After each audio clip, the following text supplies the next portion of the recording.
हमारे घरों के घर उजाड़ दिए जाते हैं तो हमने दुश्मन का मुकाबला किया, हमने उसको गालियां नहीं दी। हमारी माओ बहनों की इज्जतें पर भी किसी ने अगर हाथ रख डाला तो अपनी कमजोर ताकत के साथ उसका मुकाबला किया, उसको गालियां नहीं दी। लेकिन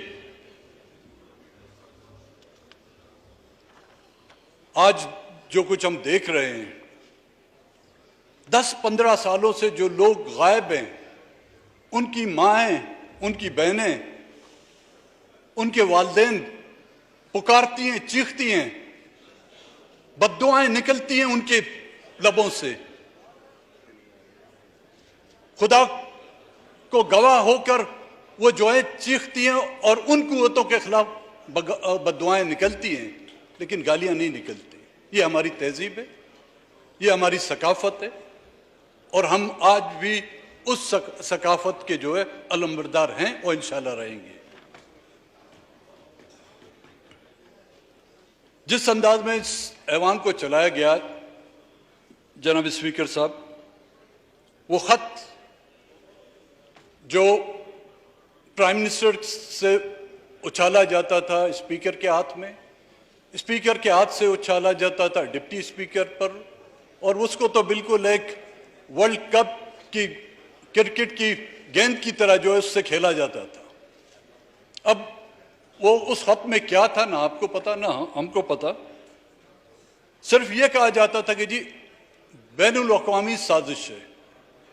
मुझे किस्सा याद आया स्पीकर साहब, उस जमाने में सोवियत यूनियन अरूज पर था और हम चूंकि बलूचिस्तान के लोग मुतासिर थे सुर्ख इनकलाब से, सोशलिज्म और कम्युनिज्म से, तो एक उस जमाने के एक सियासी वर्कर थे, गाड़ी चलाने आती नहीं थी तो किसी की गाड़ी उठा के वो चल दिया।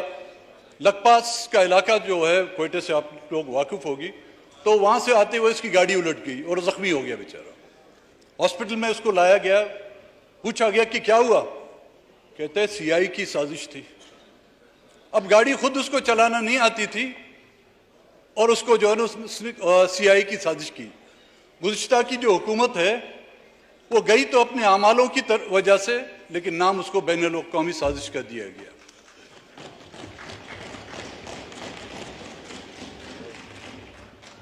जनाब स्पीकर साहब, कहना मैं नहीं चाहता था क्योंकि मेरे ख्याल में सीट मुझे याद, यहाँ पर बैठे हुए वो शख्स थे वजीर फॉरेन अफेयर शाह महमूद कुरैशी साहब। उसने मेरी तरफ भी इशारा किया, हम तमाम लोगों की तरफ इशारा करते। उसके शायद मुरीद यहाँ पर बैठे होंगे, मैं उनके साथ से माजरत के साथ, मैंने ऐसा शख्स अपनी ज़िंदगी में कभी नहीं देखा। पता नहीं आप पीपल्स पार्टी वालों ने इसको किस तरह बर्दाश्त किया होगा।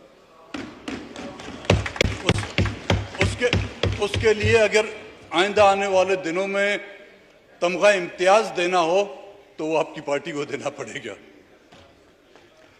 उसने बहुत से किस्से किए। जनाब स्पीकर साहब,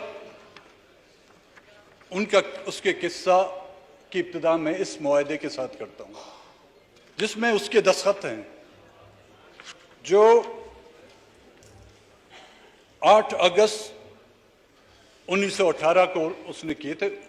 ये उसके दस्तखत और यही कलम 2018 से।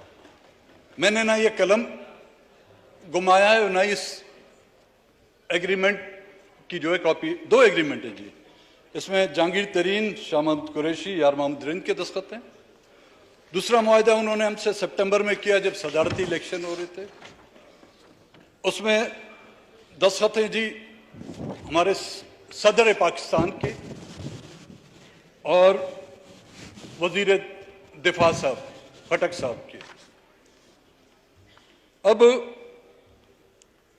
उन्होंने हमें ताने देख देख कर कहा कि जी आप वहां पर बैठे हैं, हम यहां पर बैठे हुए थे, इन कुर्सियों पर बैठे हुए थे।